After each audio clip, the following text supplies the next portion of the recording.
PIK 1. PIK 1, iya. Jadi dari PIK 1 Kang Holid sudah menderita ya? Udah menderita. Nah kemudian ketika ini kita perang, tembakan di laut segala macam, tembus kita PT UN tahun sampai yang jelas berhenti semenjak tahun 2016.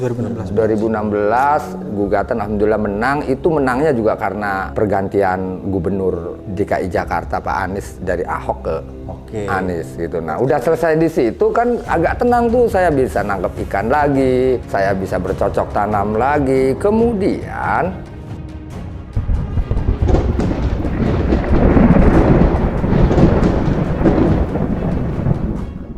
Assalamualaikum warahmatullahi wabarakatuh. Iwan Filah, pagar misterius yang tertancap di lautan yang berada di Tangerang semakin memantik reaksi publik ya, di mana ada banyak sekali pro dan kontra di kasus tersebut. Ada yang menyatakan kalau pagar laut itu dibangun oleh para nelayan. Ada juga yang mengatakan kalau pagar laut ini adalah salah satu siasat jahat, di mana tujuannya adalah untuk menumpuk sampah-sampah sehingga pada akhirnya berubah menjadi daratan dan akan direklamasi. Nah, hal ini, masalah pagar laut ini ternyata menjadikan salah satu sosok seorang nelayan yang dikenal pintar ini muncul ke publik, yaitu Pak Khalid, di mana Pak Khalid ini sudah seringkali berada di berbagai acara podcast dan juga forum-forum yang ditayangkan oleh stasiun televisi yang sudah cukup matang, yang udah besar-besar ya. Nah, pada kali ini Pak Khalid ini itu diundang ke podcastnya Abraham Samad Speak Up, di mana dia memberikan sedikit wejangan atau informasi yang sepertinya sangat penting dan perlu kita dengar. Nah, bagaimana keterangannya? Mari kita simak berikut ini. Saya ingin minta nih cerita dari Mas Holid. Apa sih yang sedang terjadi dan apa yang dirasakan nih Mas Holid sama Mas Heri? Iya. Mas Holid dulu. Dulu kan waktu sebelum ada PSN ini kan sejahtera ya hidup sebagai seorang nelayan ya? Iya, yang jelas saya ini kan dibesarkan dari hasil perikanan dan pertanian oleh orang tua saya dulu, gitu kan, sehingga alhamdulillah saya bisa jadi sebesar ini gitu kan. Nah kemudian karena bapak saya juga nelayan petani, saya mewarisi pekerjaan itu. Nah memang sebenarnya Pak Abraham, saya ini kalau boleh dibilang baru sembuh dari kesengsaraan, baru sembuh dari penderitaan gitu. Karena memang saya ini dijajah gitu, merasa dijajah ya.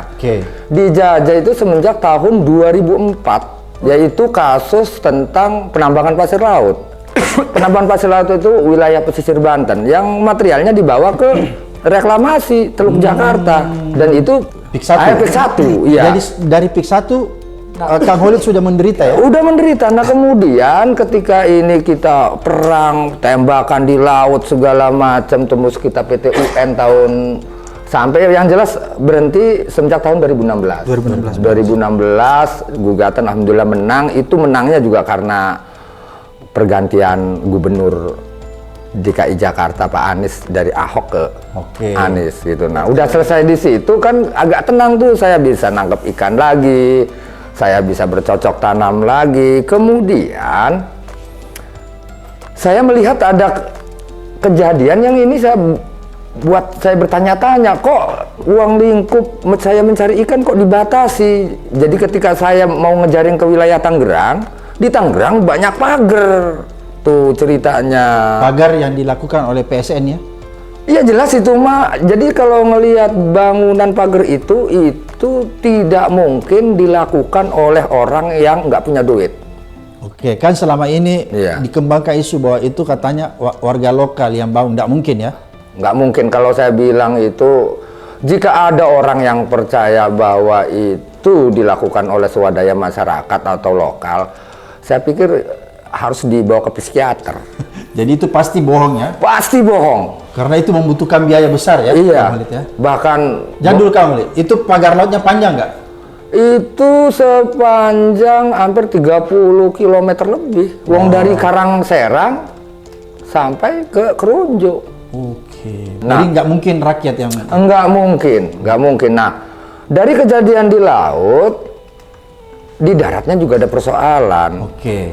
Ya persoalannya misalnya penggusuran, orang belum dibayar udah diuruk, teriak kali diuruk segala macam. Ini kan persoalan. Nah, sampai akhirnya Pak Abraham saya mikir, loh saya ini jangan-jangan dipimpin oleh orang-orang yang kerangka berpikirnya ya itu nggak normal, Pak Abraham. Ya, itulah tadi keterangan dari Pak Khalid, salah satu nelayan yang tinggal di daerah Banten ya, di mana di sini beliau mengatakan kalau sebelum Pak Anies Baswedan menjabat sebagai gubernur, nah hidup mereka itu karut-marut, banyak sekali permasalahan dengan berbagai pihak. Nah, setelah Pak Anies menggantikan Ahok, itu kehidupan mereka sempat tentram dan juga tenang. Nah, namun masalahnya setelah Anies tidak lagi menjabat, kembali lagi seperti sekarang ini akhirnya carut-marut dan membuat para nelayan ini jadi gundah dan kehilangan sebagian besar mata pencariannya. Nah, jadi bisa dikatakan Anies Baswedan ini cukup memberi pengaruh kepada banyak orang ya. Bukan hanya mereka yang mencari pekerjaan di darat, tapi begitu juga dengan yang di laut. Karena memang menurut keterangan Pak Khalid tadi, yang memang kita tahu Pak Khalid ini adalah orang yang nelayan yang bisa dikatakan cerdas. Bahkan cerdasnya bisa mengalahkan siapapun yang posisinya saat ini dipercaya menjadi seorang pejabat negara. Nah, jadi bisa dikatakan keterangan barusan ini mungkin baru sekali ini dia katakan ya, di mana ada peran Anies yang sanggup atau mampu bisa mensejahterakan para nelayan. Nah, bagaimana menurut teman-teman semua di sini? Apakah sependapat dengan Pak Khalid atau ada sesuatu yang disampaikan? Silakan tuliskan di kolom komentar ya. Nah, dan project sampai sini dulu. Kalau kita memang ada salah kata, kami mohon maaf. Wabillahi taufiq wal hidayah. Wassalamualaikum warahmatullahi wabarakatuh.